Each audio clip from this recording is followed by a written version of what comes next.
Can this rabbit picture helps us understand any congenital anomaly? Yes, the cleft lip. The cleft lip resembles with that of the hair lip, so can be used synonymously. So now see the picture which is related.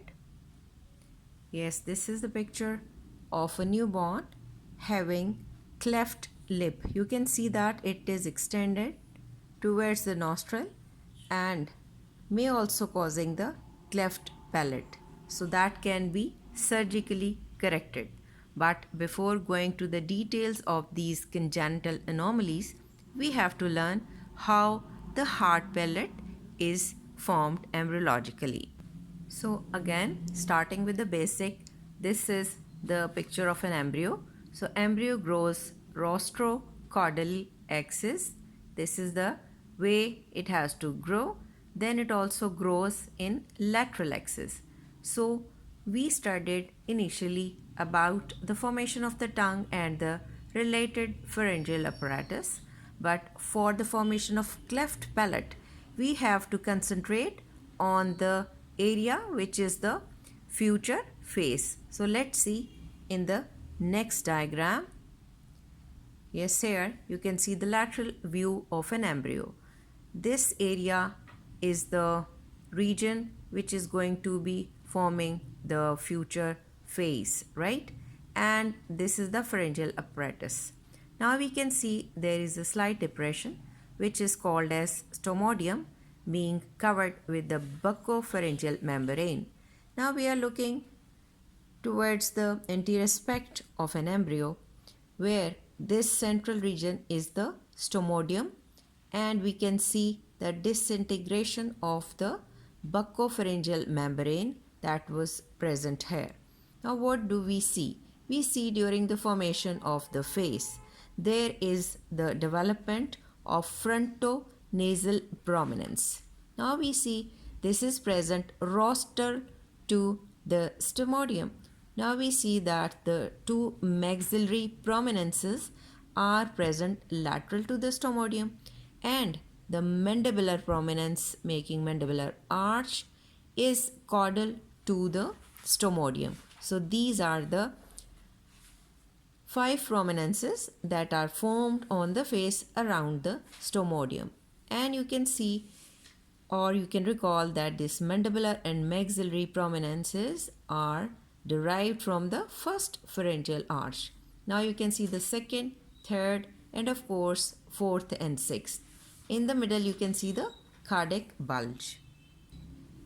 Now you see that this is the face of an embryo. So what is going to happen on the frontonasal prominences? We see that there are 2 nasal pits formed by the ectodermal placard, and around which on both sides 2 horseshoe shaped nasal prominences they develop.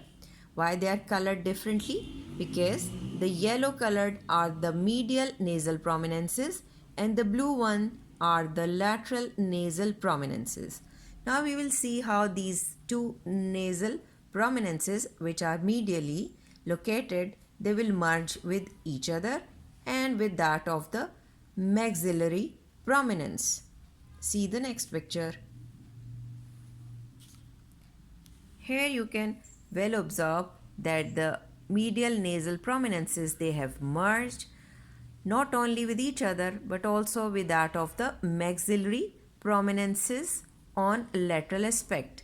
And now what they are trying to make? They are supposed to form intermaxillary segment, and this intermaxillary segment is the portion which give rise to the hard palate. First of all, the intermaxillary segment has got 3 components.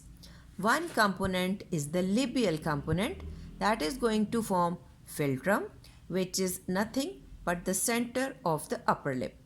Then the next component of the intermaxillary segment is the upper jaw, that will be showing upper 4 incisor teeth. And the third component, which is median palatal process or primary triangular plate, this we have to see next picture. Yes, this is the intermaxillary segment that has made this primary palate, right?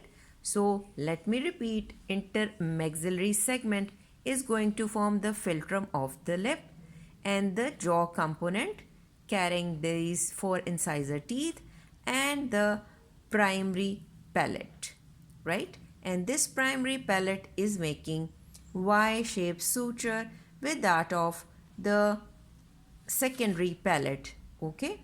And this point is the incisive foramen. Now we will see how these palatal processes or hard palate is formed. Let's see another picture. This picture is just a repeat. Let me tell you, these are the merged medial nasal prominences. They have properly merged with each other and now they are making a proper merging with that of the two maxillary prominences. Hence, they are going to form the primary palate. Okay, what next? Yes, there is another important thing. We are looking into the embryo, and this view is that we are approaching from the inferior aspect so that we can see here the developing upper lip. This is the gingival place and this is the primary palate, and what this vertical line, this is the nasal septum, okay? Because the hard palate is not yet has formed, so that is why we are able to observe inferiorly the nasal septum. Now what is going to happen, that on both sides we have maxillary prominences. They will give rise to two lateral palatine processes or lateral palatine shelves. They will grow medially and inferiorly to finally assume horizontal course and forms the hard palate. Let's see some other picture to get the clear concept. Now you can see the merging of these two secondary plates or two lateral palatine shelves. They have fused in the middle and now they are gonna fuse in the region of the soft palate, and also there is a formation of the uvula. Let me tell you, the ossified part of this palate becomes hard palate and the unossified part becomes the soft palate. Now this picture will give you a clear idea that what happens when the two palatine shelves are moving medially. First they take medial and inferior course just below the tongue, but due to some extrinsic and intrinsic forces or the formation of the face and the pull of the tongue, they will finally assume the horizontal course above the tongue. Now you can see that they are approaching horizontally towards each other. Let's see the next picture. Yes, after taking horizontal course above the tongue, because they want to form the roof of the tongue. Now they have approximated very much. Now you see that they have fused and they have formed the hard palate and the soft palate. Okay, this picture will show you that there is a vulnerable or critical period for this palate or the development of the face, which is the 6 to 12 week time, or in months you would say 2nd to 3rd month. In this time period, if there is any abnormal intake of any drug intake, or a pregnant lady takes more vitamin A or any anticonvulsant drugs, so they can cause the defects in the palate. Okay, these are basically a few lines to show you that how the palatine shelves initially were coursing downwards and how they attain the horizontal elevated course.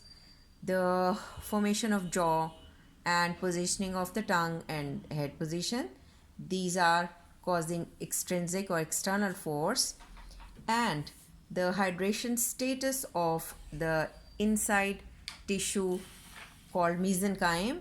All these factors will cause the positioning of the hard palate in the horizontal direction, right? Okay, now something about the facial clefts. We have got three varieties of the facial clefts. One variety is anterior clefts, the other is posterior lying clefts, and third variety is combination of the both. So if we take incisive foramen as a landmark, that is a dividing point between the primary triangular palate and the secondary palate, right? So all the pathology that will remain anterior to this incisive foramen will come under the heading of anterior lying clefts, and all the pathological conditions involving just posterior to incisive foramen, we label them under the heading of posterior lying clefts. And at some places we see the combo of both. Okay, the first picture, you can well see that this is the normal picture of an embryo. Now concentrate on the picture B. Here what happens, there is a unilateral cleft lip that extends into the nostril, right? So it is an anterior cleft. Now if you concentrate here, there is a cleft lip extending up to the nostril but involves the primary palate as well, but up to the incisive foramen, so it's a category that is labeled under the anterior clefts. Now if you concentrate the picture D, what happens, this is showing the bilateral cleft lips and cleft palate but involving only the primary palate. So again the category of the anterior clefts. Now concentrate on the picture E, where you get the cleft in the hard palate and lip is spared. So that is the posterior cleft. And if you concentrate on the picture F, that is a combination of both the anterior lying defect and the posterior lying. Here you see the unilateral cleft lip and involving this triangular plate and also extending up to the secondary plates, even involving the soft palate as well. Now this is the picture of a normal palate, a baby with a healthy lip and palate. Now you can see here unilateral cleft lip and cleft palate, and in the third picture you can see the bilateral cleft lip and the palate as well. Let me tell you that cleft lip is more common in males and is associated with the increased maternal age as well. Now, what else about if the first sibling is having the cleft lip, there are 4% more chances that the second baby will be showing the same defect. But if there are two siblings involved, then the chances will be up to 9%, or if the parent is also having this type of congenital anomaly, so the chances will be increased up to 17%. Now, if we see that there is the cleft in the palate, so cleft palate are more common in females. Why this happens so? Because the palate closes a week later in the females, that is why cleft palate are more common in females. So if one child is having this pathology, the chances will raise up to 2%. If one child and one parent or relative are already having this pathology, chances will be increased up to 7 to 15% or so. Another picture here, if you concentrate, this is showing the lateral cleft lip, and this picture B is showing bilateral cleft lip. And when you see the picture C, that is a cleft palate. And now you can see the picture D. Here you can observe the midline cleft lip, which is a rare type of congenital anomaly. Okay, here what do you see? This is a normal healthy cleft and without cleft lip and healthy hard palate. Here what do you see? You see cleft in the soft palate. And here this is unilateral cleft palate, and this is the bilateral cleft palate. Here is unilateral cleft lip up to the primary palate. So cleft lip is there and cleft palate is there. And here bilateral cleft lip and bilateral cleft palate. Here you get bilateral cleft lips but the unilateral cleft palate. Here the bilateral cleft lips and bilateral cleft palate extending up to the soft palate or uvula.